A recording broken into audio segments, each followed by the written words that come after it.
नमस्कार मित्रों, मैं राजीव रंजन प्रसाद। शुंग वंश का शासन भारतवर्ष के एक विस्तृत भूभाग पर लगभग 112 वर्षों तक रहा है। तथापि इतिहास की अधिकांश पुस्तकों ने इस समयावधि को निगल लिया है। बहुधा मौर्यों के बाद पुस्तकें सीधे गुप्त काल का पन्ना खोलकर बैठ जाती हैं। पतंजलि का महाभाष्य सहित अनेक उन्नत साहित्यिक धरोहर शुंग युग की देन है। भरहुत और सांची के स्तूपों के सौंदर्यीकरण सहित वेस नगर के भव्य गरुड़ स्तंभ की निर्मिति का श्रेय शुंगों को जाता है। मौर्य शासन समय में केंद्रीय शक्ति के कमजोर हो जाने के कारण साम्राज्य के एक एक कर स्वतंत्र हो रहे अधिकांश हिस्सों को बचाने, साथ ही आक्रामक हो रहे यवनों को अपने दायरे में रहने के लिए बाध्य कर देने वाले शुंग शासकों के गौरव को क्या सप्रयास मिटा दिया गया है? इस प्रश्न को आपकी विवेचना के लिए छोड़कर आज का विषय लेते हैं, जो पुष्यमित्र शुंग के पश्चात शासक रहे अग्निमित्र पर केंद्रित है।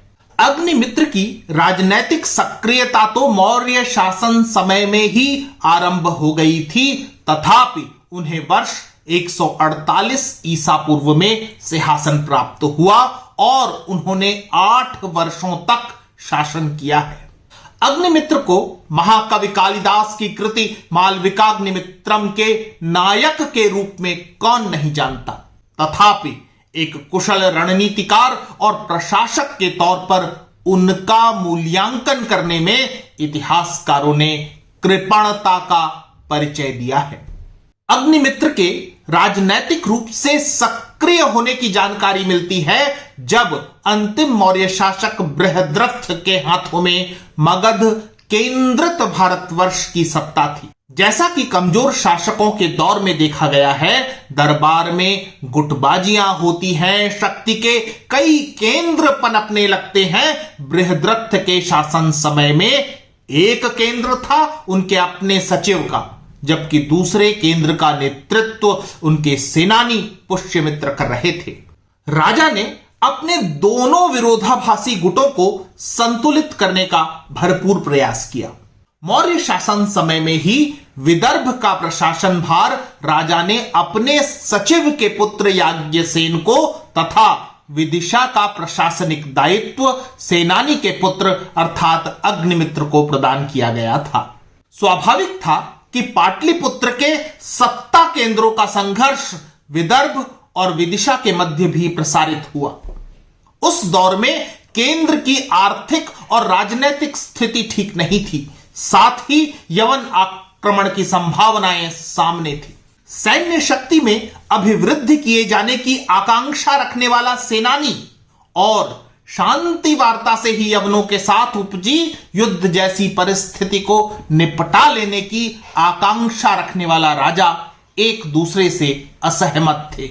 यह विवाद इतना बढ़ा कि सेनानी ने परेड निरीक्षण के दौरान राजा की हत्या कर दी और व्यवस्था परिवर्तन की घोषणा कर दी। पुष्यमित्र शुंग और उनके द्वारा सत्ता हस्तांतरण किए जाने की परिस्थितियों पर मैंने पहले भी अपने अनेक कार्यक्रमों में चर्चा की है।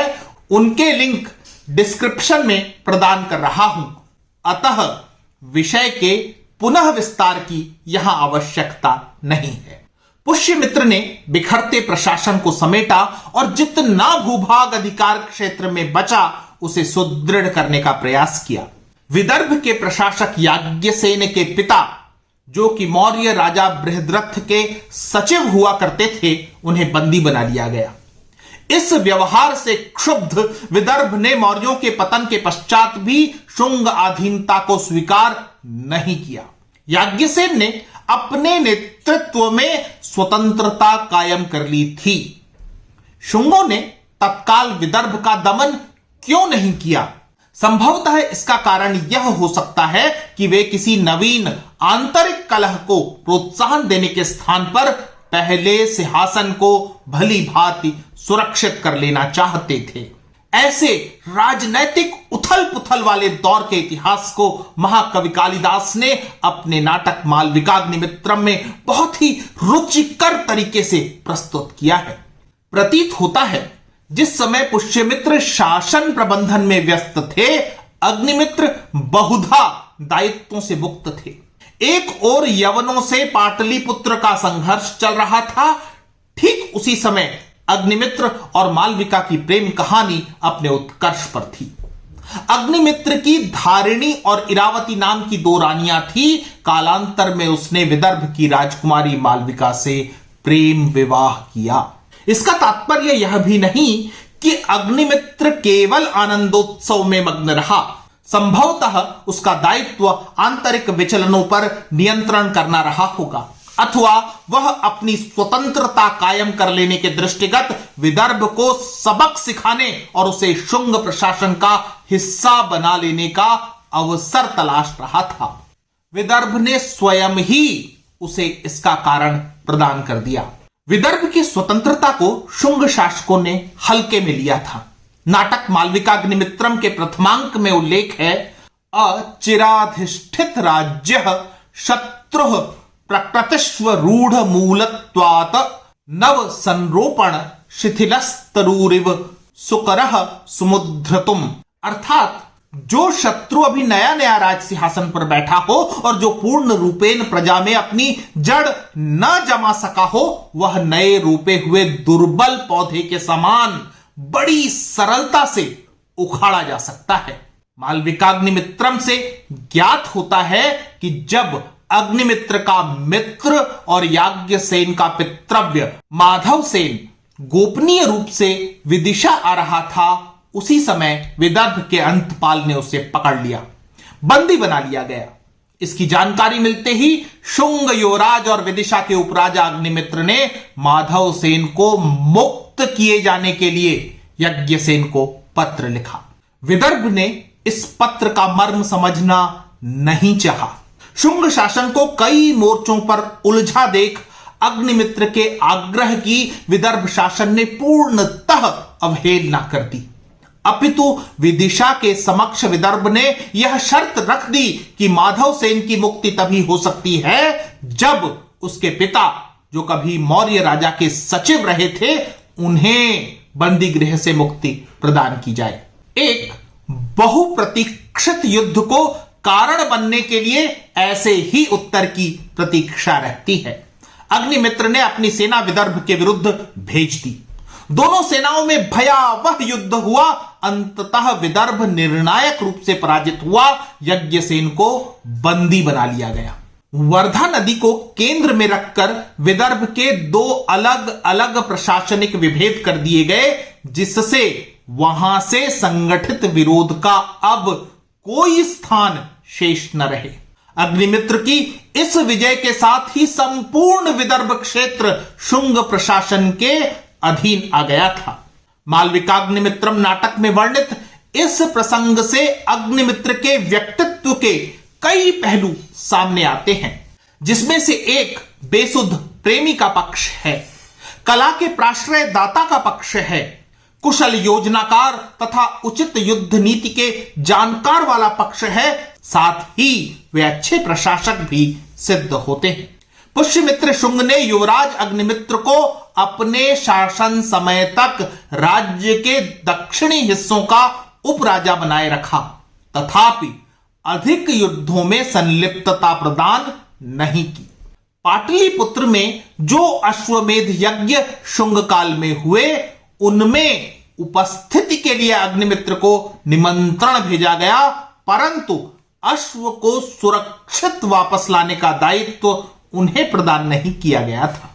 अग्निमित्र के कनिष्ठ पुत्र वसुमित्र ने केंद्रीय प्रशासन के साथ अधिक संलिप्तता प्रदर्शित की एवं अश्वमेध अभियानों सहित यवन दुस्साहस से जूझने का दायित्व भी अपने ही नेतृत्व में संभाला था। पुराणों के अनुसार 36 वर्षों तक शासन करने के पश्चात पुष्यमित्र का देहावसान हो गया। उनके बाद अग्निमित्र ने वर्ष 148 से 141 ईसा पूर्व तक शासन किया। अग्निमित्र का शासन समय प्रायः शांति प्रिय प्रतीत होता है, अपितु यह कहा जा सकता है कि अस्थिरता के दौर को पुष्यमित्र शुंग ने स्वयं आत्मसात कर लिया था। अग्निमित्र का समय शुंग शासन की स्थिरता और उत्कर्ष का था। राज्य की सीमाएं पंजाब में साकल से आरंभ होकर बंगाल से लगे समुद्र तट तक विस्तारित थी।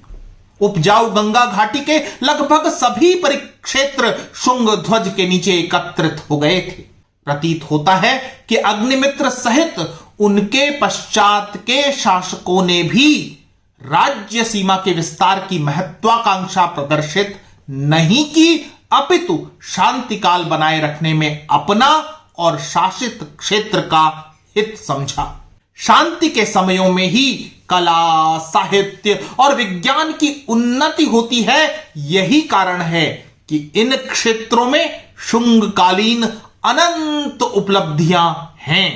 कहा जाता है कि गुप्त काल में भारतीय इतिहास के जिस स्वर्ण युग की भव्य इमारत खड़ी की गई थी, उसकी बुनियाद शुंग काल में ही रखी गई। विषय के उपसंहार में यही कहना चाहूंगा कि भारतीय इतिहास के अनेक अल्प चर्चित पन्नों में गौरव गाथाएं छिपी हुई हैं। आवश्यकता है कि हम अपनी आंखों में पड़े पूर्वाग्रह के मोतियाबिंद निकलवाएं और अपना दृष्टिकोण साफ स्पष्ट करें। मित्रों, आज इतना ही। फिर मिलता हूं ऐसे ही किसी ऐतिहासिक संदर्भ के साथ। अगर आपको मेरा यह चैनल पसंद आ रहा है तो कृपया इसे सब्सक्राइब करें। आप इस प्रस्तुति को लाइक या शेयर भी कर सकते हैं। नमस्कार।